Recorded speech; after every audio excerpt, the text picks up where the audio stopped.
This podcast is about box plots.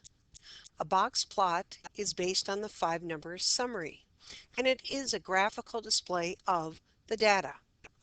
The 5 numbers summary is 5 numbers listed in this order: minimum, quartile 1, median, quartile 3, and maximum.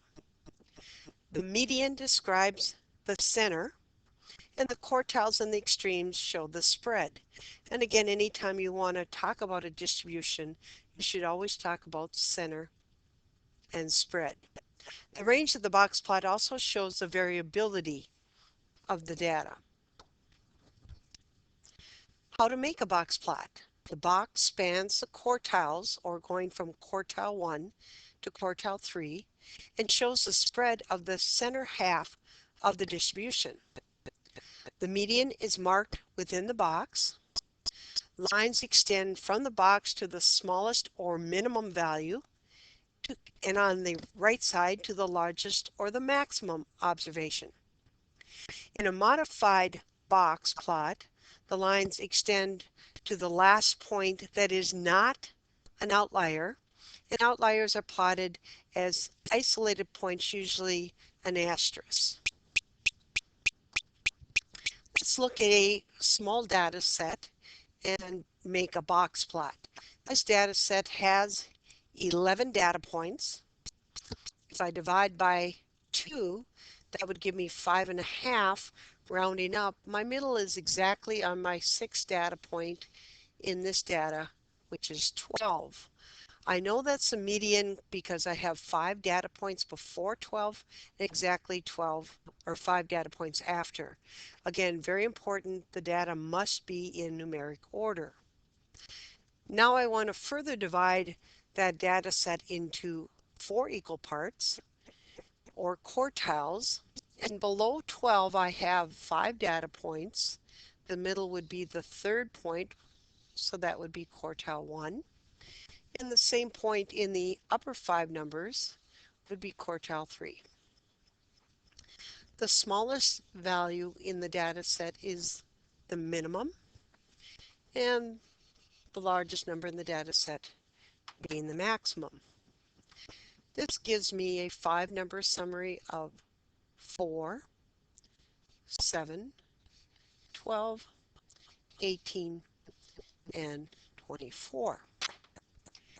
To make my box plot, I first start with my box extending from quartile 1 to quartile 3, in our case from 7 to 18. I mark the median 12, which is a line. And if our data is fairly symmetrical, we would expect that line to be in the middle of our box, which in this case is true. We extend a line from the box down to the minimum, and a line from quartile 3 to the maximum. And there is my box plot of that given data. If we want to look at a second set of data, in this case I have 10 data points. Half of 10 is 5, so the middle would be occurring right between the 5th and 6th data point, and I would have to average those two numbers. 10 plus 11 divided by 2 is going to give me a median of 10 and 5/10.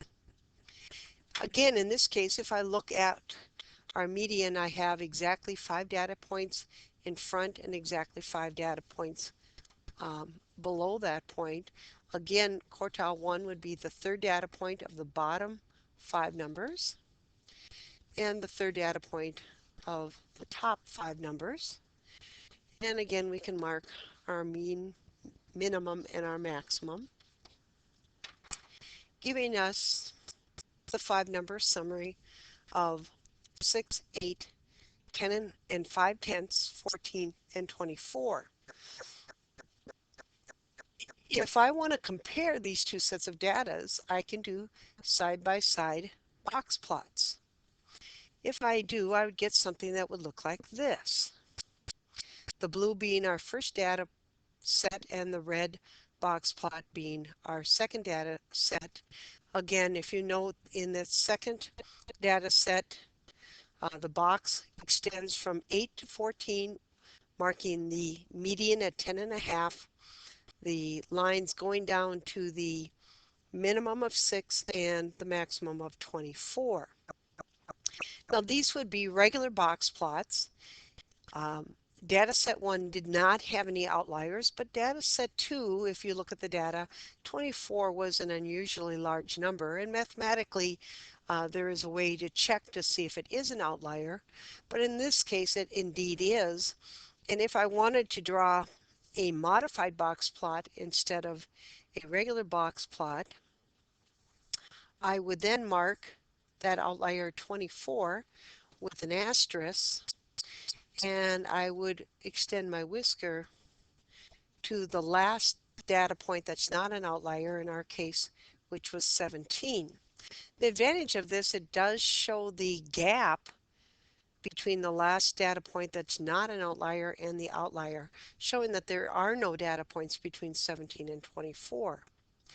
If you were going to compare these data sets, it's important to talk about how they are similar and how they are different. On our graphing calculator, we can also do box plots. And I've already put the two data sets into list 1 and list 2. It's always important to check your y equals to make sure you have all equations cleared. I looked at my data and I decided to go from 2 to 26, extending my graph a little bit beyond the min and the max. On the y scale, I put a -1 just to move the x-axis up from the bottom of the screen, and I'd put the max at 4. It really doesn't matter where that is. Above y equals, I'm going to go into the stat plot. I'm going to take plot 1 and I'm going to turn it on. And in the types, in the second row, the one that's highlighted is the modified box plot. The next one is a regular box plot that would not show outliers. In our case of data set 1, I did not have an outlier, so it would not matter which of the two I did pick. The information is in list 1 and all those points occur once.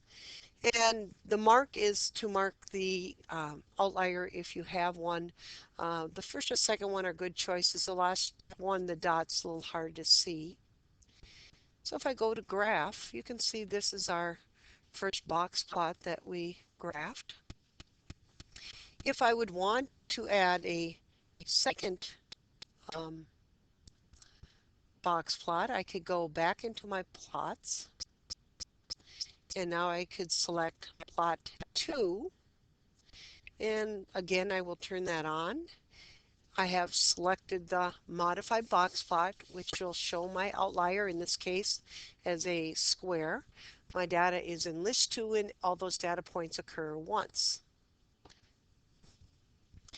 And if I graph that, I now have my two side-by-side box plots, again showing the outlier of 24 in the second data set. The one thing you cannot tell from a box plot is how many data points it does show. So if you don't know the original data, you would not know if that box plot was 10 and 11 data points as I originally set it up, or maybe it represented 50 or 100 data points. Again, on your calculator, to get your 5-number summary, you would go into Stats, you would go over to Calculate, you take number 1, one variable stats. In this case, I'll take list 1, the original list. And again, here we have mean and standard deviation, but we have to go below and arrow down, and you can see the min, quartile 1, median, quartile 3, and the max. The one other thing I'd like to point out on the graph, if you hit the trace button